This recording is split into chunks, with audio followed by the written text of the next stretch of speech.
સીતારામ બધાઈને હું તાળું મારી લોક મારી જારીએ અને રાહ જોઈને ઊભી છું રિક્ષાની અને બા છે જે ઓલા જેલનો કેદીનો ચારીએ ટીંગાણો હોય આ બિચારાઓને જોઈને જીવ તો ભરે પણ એની યાદ શક્તિ નથી એટલે બારણા ખુલ્લા મૂકી એ ઓલું પાછું લુહાણ્યું હું નીચે નાખું પગલું છણિયું ઘડીએ ઘડીએ ઉપર નાખીને બારોબાર ફગવી દઈએ પછી ગંદુ થઈ જાય કૂતરાને વીખે નવા પગલું છણિયા લઈ આવીએ ને બા એવા કરે પગ લૂછવા માટે હોય સેટીએ ચડાવે ખુરશીએ ચડાવે બારોબાર ફેંકી દઈએ આવા કરે જોઈ ટેસ્ટથી ઊભા છે જારી પકડીને હખત નથી ચીવડાને અને બારણા ખુલ્લા રાખવાની અંદર છે ને કોઈ વાંધો નથી પણ બા ભૂલી જાય એટલે પોતે બારણું મૂકી અને મારું ઘર ક્યાં એમ કરીને બીજે કોકના ઘરે વયા જાય કોકના ઘરમાં હાવણો લઈને વારી આવે બારોબાર શેરીને ફર્યા 2-3 વખત આવું થયું એટલે હવે અમે છે ને લોક દઈએ છીએ નહીંતર કોઈ દી લોક ન દેતા છેલ્લા વરસ દિવસથી આવી એની મનની પરિસ્થિતિ આવી થઈ ઘણા લોકો એમ કહે છે કે બાની માનસિક સ્થિતિ સારી નથી સારી જ છે બરાબર જ છે એને બધું આપણે યાદ દેવડાવીએ એટલે આવે પણ ઉંમર થાય ને એટલે મેમરી એની ધીમે ધીમે ઓછી થતી જાય આપણે ઘણી વખત ઘણી વસ્તુ ક્યાંક મૂકી હોય અને નથી ભૂલી જતા ક્યાં મૂકી પછી યાદ આવે સ્કૂલે જાઉં ટાઈમ થઈ ગયો બસ આવી જાય અમારા બા ને બસ આવે છે ઊભા છે અંદર જેલનો કેદી ઊભો હોય ને એમ ઊભા છે લોક મારી દીધું એટલે હવે જારી પકડીને ઊભા છે હા બાને બસ કેદી તેડવા આવે જો બંદર ઊભા ખૂટિયા બારોબાર છે ને એ કર્યા ને કેમ બહાર રાખવા હું રિક્ષાની રાહ જોઈને ઊભી છું રિક્ષા આવે ને નહીંતર પાછા એ ટાઈમે રિક્ષા આવી જાય તો પાછું બંધ કરવા ન દે જો દેખાય જો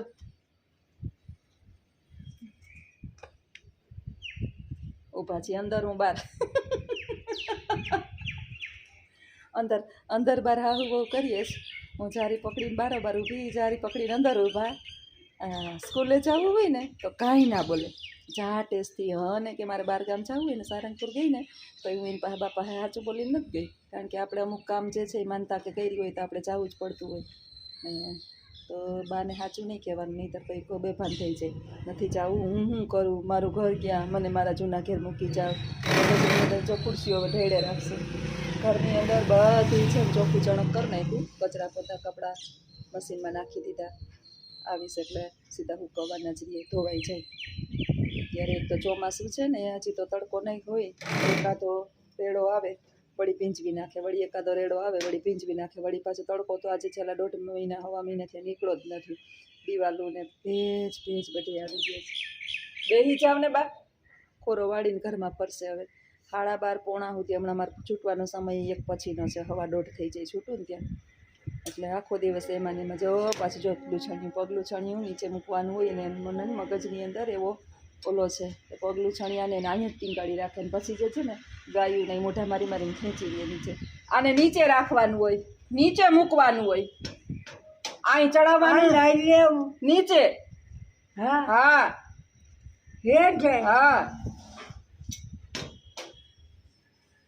આવા કરે યાદ શક્તિ તો છે નહીં જરાય હું કહું આ લગભગ 15-20 વખત નીચે નાખ્યું મેં હવે પાછું હમણાં હું જઈશ ને જેવી એવું બારોબાર તરત જ અંદર મૂકી દે સીતારામ ભાઈ આવા કરે જોઈએ ના પરાક્રમ છે એ જોયા જેવા હોય સારું છે સ્કૂલે જાઓ ને એટલે કાંઈ બોલતા નથી એ નથી જાવું ને રોવા માંડે ને આ ચાપલી અને બા બે એવા છે સ્કૂલે જાઓ ને તો કાંઈ બેને વાંધો નથી ને અને કે એમને ખાલી 12:30 1-1 જઈએ ઘરે આવી આ ઘરે આવીને ચંપલ પહેર્યા એટલે બેયના મોઢા છે ઓલી હી ચાલુ થઈ જાય અને આનું કેમનું જાવું ચાલુ થઈ જાય હવે જારી પકડીને ખુરશી બે બાજુમાં રાખશે ખુરશી ઉપર બેઠા રહે વળી બેસે વળી જો ખુરશી ટેહડે જ રાખશે ખુરશી ઉપર નોન સ્ટોપ બેઠા રહે આવા અમારે દિનચર્યા છે નોકરી કરવી પડે હાલે નહીં વિચાર કરો કે માથાની અંદર 2-3 મહિના થઈ જાય મહેંદી નાખવાનો વારો આવતો નથી જોસ્તા બેન જો પાછું નહીં કોણ લૂછણીએ જો એની દિનચર્યા જો આપણે મેં એટલી વારમાં ભૂલી ગયા ને કે આ નીચે મૂકવાનું નીચે હા ભાઈ ભલે ભાઈ માને તો કોઈનું ન માને હવે આને ક્યાંથી યાદ રહી કે આપણે બારણા ખુલ્લા છે કે નથી ખુલ્લા, એ ગમે અહીંયા બારણું ખુલ્લું રાખીને ગમે ત્યાં હાલતા થઈ જાય. એટલે ડેલો ઓલી બાજુ લોક કરવો પડે અને આ બાજુ જે છે ને બારણાની જારી, એટલે તો આ જારી અમે આખી હતી ને તો અડધી કરાવી છે. આજે રિક્ષાએ મોડી થઈ છે મારી, સ્કૂલે મોડું થાય છે, થોડીક વાર રિક્ષા મોડી થાય ને એટલે સ્કૂલે પછી જવાનું મોડું થાય. હું રાહ જોઈને બારોબાર ક્યારની લોક કરીને ઊભી છું, રિક્ષાની રાહ જોઈને. છોકરાઓ છે ને, છોકરા નાના નાના ટેણિયા બીજા ત્રીજાવાળા રિક્ષામાં આવે, અમારી જ રિક્ષા છે, લેવા ગઈ છોકરાઓને. છોકરા નીકળે તો રિક્ષા લઈને આવે ને એટલે પછી મને મોડું કરાવે. હાલો હવે આવી ગઈ, હાલો આવજો બધા, સીતારામ. આગળ વિડીયોમાં બન્યા રહેજો. સીતારામ બધાયને, સીતારામ. માણસો છે ને એવા હોય કે આપણે 4-5 વર્ષે કે 2-3 વર્ષે કે ક્યાંક બહાર નીકળીએ તો ખબર નહીં શું તકલીફો હોય, એટલે એને કંઈક ને કંઈક આ ઈચ્છા થાય કે આપણે હરિયું કરીએ. પણ મારી જગ્યાએ કોઈ રહીને એક વખત જોઈ તો દે કે કેવી પરિસ્થિતિની અંદર હું અત્યારે સ્ટ્રગલ કરું છું, મહેનત કરું છું અને ઘર પરિવારને બેલેન્સ જાળવી રાખું છું. હું તો ઠીક છે, મને ક્યાંય પણ મોકલવી હોય ને તો મોકલનાર મારા ઘરવાળા જ હોય કે ના ના તું જઈ આવ, હું બાપા હેરવ આખી જિંદગી તું હું તો આ બહાર ફરતો હોય હરતો હોય, તારે એક દરની અંદર હરપાઈ મૂંઝાય. તો 4-5 વર્ષે કદાચ આપણે એક દિવસ ક્યાંક રોકાણા હોય તો એમાં કંઈ વાંધો ન આવે. હવે એ જ કહે એની મોઢે કે અત્યારની છોકરીઓ શું કરે, અત્યારની વહુ શું કરે, પછી કઈ રીતે ડોહીમાનું ને બાપાનું ને કઈ રીતે કરતા કરે. અત્યારે કોઈ ના કરે. અને બીજા નંબરમાં જે 35-32 વર્ષથી ઘરમાં આવ્યા જ તેદીની મા બાપની સેવા કરે છે. ને આજ બૈરાને ક્યાંક જવું પડે, જરૂર હોય તો જ જવું પડે, એવું કંઈ ન પડે. ને કોઈ માનતા હોય ને આપણે પૂરી કરવા જવી પડે તો એક દિવસ હું માને રાખું તો એમાં ઓલું કંઈ ખોટું નથી કરતા. એમ કામ તો બે હપીને કરે તો જ ઘર સંસાર હાલે ને. એક કમાતું હોય ને એકનું કમાવામાં વધારે નજર પડતી હોય તો બે માણસનો સપોર્ટ હોય તો આપણો પરિવારની અંદર સુખ શાંતિ રહે ને. એ તો છે જ ને. કમાવું તો આપણે ગમે ત્યાંથી કમાવું જ હોય તો વધારે મારી નજર વધારે પડે કમાણી કરવાની અંદર. હું ભણેલી ગણેલી છું અને કઈ રીતે આપણે ધનવાન બનવું અને કઈ રીતે ઘર પરિવારની અંદર શાંતિ બનાવી રાખવી એ તો મને ખબર હોય, એટલે એ મારી પર વધારે ભરોસો કરે. એટલે મારે કદાચ કંઈ જવું પડતું હોય તો ઘરની અંદર એ કંઈ કામ નથી કરતા ને ટિફિન હું બધું બનાવીને હું કરીને જાઉં બનાવીને જાઉં. એક દિવસનું તો ટિફિન બનાવીને જ જાય સાંજ લગીનનું. એક દિવસ એને જરૂરિયાત જો રોકાવું પડે તો પછી ગામમાંથી ટિફિન લઈ આવીએ અથવા મારે બનાવવું પડે તો એમાં ફેરવું પડે. બનાવવાનું તો ના જ પડી તો એને મને સરપ્રાઈઝ આપવી હતી સરપ્રાઈઝ આપવી હતી કે મને આવડે. અને એ તો એમ ગર્વ લઈએ કે દુબઈ હું એટલો ઢહેડો કરતો તો એ સવારમાં વહેલી 4 વાગ્યામાં ઉઠીને એ ટિફિન બનાવતા. દુબઈ હતા ને તો વહેલું ટિફિન બનાવતા, પછી 5 વાગ્યામાં તો એની બસ આવી જાય. 5:05 અમારી બસ નીકળી જતી. સવારના 3:30 ઉઠીએ, 4 જણાનું ટિફિન બનાવવાનું હોય. એમાં રોટલી મારે બનાવવાની હોય, શાક બીજાને બનાવવાનું હોય. એમાં મારે વારાફરતી વારા આવે. પાછું હાંજે આવીને બનાવવાનું. હાંજે 2 જણાનો વારો હોય, એ શાક ને રોટલી બનાવે. રૂપિયા કમાવા છે ને હેલી વાત નથી જરાય, બહુ અઘરા છે. દુબઈ 8 વર્ષ 9 વર્ષ રહી આવ્યા એટલે એને ખબર છે ને અત્યારે એને પરમ શાંતિ છે. પૂછો આના જેવું જગતની અંદર આ દુનિયાની અંદર હું તો એમ કહું કે આખા દુનિયાની અંદર આના જેવું હખ્યું માણસ મેં ક્યાંય નથી જોયું. રવિવારે હું રિક્ષા જ નથી કાઢતો. રવિવારે નહીં, આમેય શાંતિથી ધંધો થાય તોય ભલે, ન થાય તોય ભલે, ને થાય ને એના 75% તો એ કુતરાને ગાયુંને દાન પુણ્યમાં કરે. હું કોઈ દી પંચાયત ન કરું કે એનું કરમ છે, ભલે કરે. હું કોઈ દી અમારે 2 માણસનું એવું છે કે એ મારી ઓલીમાં દખલ ન કરે, હું એના ઓલામાં દખલ ના કરું, અને બધુંય કામ હંપીને કરવાનું, કોઈ માથાજીક નહીં કરવાની. 31 કે 32 વર્ષ થયા અમારા પતિ પત્ની ઝઘડા નથી થયા કોઈ દી. કોઈ દિવસ અમારા લતાની અંદર કડિયા પ્લોટ શેરી નંબર 6 માં તમે આવો ને પૂછો કે આ 2 માણસનું વાતાવરણ કેવું છે. એટલે માણસ છે ને એ તો. ને મારા મા બાપને આજની લગી આવી કોઈ દી એને એમ નથી કે અમારે વહુ છે, દીકરી તરીકે જ રાખી. ને મારા બાપુજી જ્યારે ગુજરી ગયા ત્યારે આજુબાજુમાં જે 2-3 ગલીમાં રહેતા હતા એ આવીને પૂછતા હતા કે બેન તમારા બાપુજી ગુજરી ગયા તો એને વાઈફે એમ કીધું કે હું એની દીકરાની વહુ છું, એની દીકરી નથી. ત્યારે એને બાજુવાળાઓને ખબર પડી કે આ તો દીકરાની વહુ છે. વિચારો હું કેમ રહેતી છું. અને હજી એ બાપુની મેં એવી જ સેવા કરી હતી. બાપુ આનો ભરોસો ન કરતા કે દવાખાને જવું હોય તો કોણ જવું જોઈએ ભેગું, વાઈફ જ આવતા મારા સાથે. એને કોઈનો ભરોસો મારા હાહરાય ન કરતા. હાહરા મારા ગુજરી ગયા એને 10-12 વર્ષ થઈ ગયા. અને હજી બા જે છે બાએ કોઈનો ભરોસો, એટલા એના 6 છોકરા છે ને, 6 છોકરા, તો છોકરાઓનો ભરોસો કરવો જોઈએ કે મારો કરવો જોઈએ? બા મારો ભરોસો કરે. એટલે માણસના હાથીના છે ને દેખાડવાના અને ચાવવાના અલગ અલગ હોય. અને બીજા જે વિડીયામાં ને બતાવે ને, બતાવતા કંઈક અલગ હોય અને દેખાડતા કંઈ હોય કંઈક અલગ. અમારે તો બાને તો બિચારાઓને મગજ નથી કામ કરતો આટલી ઉંમરે કે હું કરે છે ને હું નહીં. આ તો હું એની પાસે ટાઈમ પાસ કરતી હોય. અને રહી વાત હરવા ફરવાની અને બહાર જવાની, તો માણસ, દરેક માણસ જ હોય, દરેક માણસમાં જીવ હોય અને એને ફરવાનો પૂરેપૂરો લોકશાહી દ્વારા અધિકાર મળેલો છે. હવના મનના રાજા જ છે.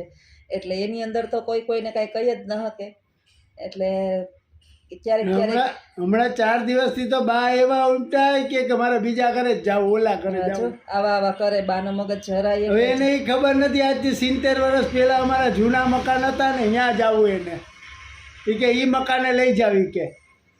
હવે ત્યાં તો અટાણે એપાર્ટમેન્ટો બની ગયા. એ મકાનમાં અમે રહેતા ને, એ મકાનમાં તો એપાર્ટમેન્ટો બની ગયા. પણ હવે પેલાનો મગજ છે એટલે હજી માને ઈ યાદ છે કે 70 વર્ષ જે હારા આવ્યા હતા ને ત્યારની વાત કરે. હવે છે ને સ્વભાવ એવા થઈ ગયા હોય. અટાણે 55 વર્ષ તો મને થયા. સૌથી મોટી બેન છે એને 75 વર્ષ થયા.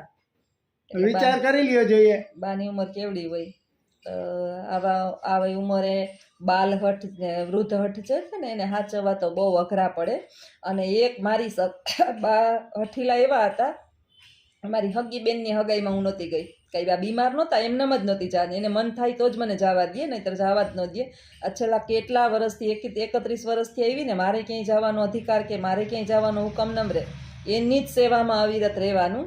અને એક વખત આ જગ્યા ઉપર ક્યારેક કોક રહીને જોવો કે એક દિવસ આપણે ન ક્યાંય મેળામાં જવું, ન ક્યાંય હરવા ફરવા જવું, ન હગાવાલાને જવું. બસ નોકરી કરવામાં પાછું બાને કાંઈ વાંધો નહીં. જો નોકરી કરીએ ને તો બાને વાંધો નહીં, બપોર પછી ક્યાંય નહીં જવાનું, કોઈને ઘરે રોકાવા નહીં જવાનું. પણ હવે આ રાખે ને, હવે તો બા બિચારા કાંઈ એનું મગજ કામ કરતું નથી. એટલે એ મને કહે કે વાંધો નહીં, તું 6-7 મહિનેથી આપણે કંઈ કામ હોય તો પતાવી આવીએ. આપણે કંઈ માનતા કરી હોય, આપણે કંઈ ઈચ્છા થાય, આપણા કંઈ લગ્ન પ્રસંગ હોય, અથવા તો આપણે ક્યાંક ફરવાનું મન થાય. અને હવે હું છે ને યુટ્યુબના મારે વિડીયો ક્યાંક બનાવવાનો હોય તો મારે તો જવાનું જ થાય. એટલે આવા તો પ્રશ્ન જે છે એ કરે એ બધાય જેટલા. અને એ તો ખોટી જ વાત છે કે નેગેટિવ બાબત, માણસ નેગેટિવ હોય ને એ જ નેગેટિવ સોચ ધરાવે. એટલે સારા માણસ તો બહુ વ્યવસ્થિત તમને સપોર્ટ કરે છે. તમારા બધાના આટલા બધા સપોર્ટને કારણે જે છે ને, આજે અમને 2 જણાને વિડીયો બનાવવાની ઈચ્છા થાય. મને એવું હતું કે મારા ઘરવાળા કોઈ દી બોલશે જ નહીં. એને હું 5-6 વખત બહુ પૂછું ને ત્યારે મને એક વખત જવાબ આપે. હવે એ પોતે જો એક દિવસ વિડીયો બનાવતા હતા ને બોલતા હતા. એટલે આ બધાય તમારા સપોર્ટને કારણે છે. હું તો બોલકી છું, શિક્ષક છું, એટલે મારો તો વ્યવસાય. મને તો આવડે, મારે બોલવું, કરવું, હું કરવું, વાત કરવી. પણ અમારે એ અબોલ માણસ છે ને પાછા જાજુ ભણેલા નથી એટલું બધું. એટલે થોડુંક એને ઓલું થાય. પણ બોલતા શીખી ગયા. અને અમારે તો કાંઈ પ્રશ્ન નથી. હું બહારગામ જાઉં કે એને વાંધો નથી, એ બહારગામ જાય તો મને વાંધો નથી. અને બાને બિલકુલ વાંધો નથી. ને બાનું અમે બધું વ્યવસ્થિત કરીને જ જઈએ. જે પણ કમેન્ટ કરે છે કે બાઈ ફરે અને ભાઈ ઘરે રસોઈ કરે, તો ભાઈને મેં રસોઈ કરવાનું કીધું નહોતું, ટિફિન બાંધવી દીધું હતું.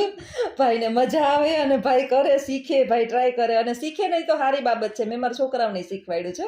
અને જેની આવી સોચ છે ને, એ તો હાવ નીચા મગજનું છે. સેફ જે છે, સેફ ઈ પુરુષ એમને ગલ્ફમાં ગયા. અમારા વાઈફ હતા મેરા ભેરા રાંધીને દીએ. ત્યાં તો એને કમાવી પડતું હોય. હું નોકરી ન કરતી, ઘરે પૂરું કરવું પડતું, જવાબદારી સાચવવી પડતી. ને અત્યારે તો એ રાજાની જેમ જીવે. રાજા છે ને, રાજા એ દુઃખી હોય, ટેન્શન લઈને જીવતો હોય. મા હકના 8 વાગ્યામાં હુઈ જાય, 8, 8:30, 9 થાય એટલે બંધો હલે ન કર હલબલે. અટાડે 2 કલાક ફરોડી લે. બપોરના 1-1.5 વાગ્યાના હુઈ જાય, 4 વાગ્યા નીકળશે. પછી હાઈ હાથ થાય તો આવી જાય. 5 થી 6 કલાકે રિક્ષા અમારે હાંકતા નથી. ને રાજાશાહી જિંદગી જીવે છે. એટલે એને કંઈ ચિંતા કે કંઈ છે નહીં, મહારાજાની જેમ જીવે. અને ટેન્શન તો બધું જોશનાબેન લઈને જ ફરે. કમાઈ આપણે ખાલી આરામ કરવાનો. હવે આજથી લગી કમાઈને દીધું. દુબઈ હતા તો એ એકલા એની ઢહેડો કરી લીધો. તો હું સમજું કે વાંધો નહીં ભાઈ, હવે આપણે થાય એટલું આપણે કરીએ. ને હેલ્પ કરાવે.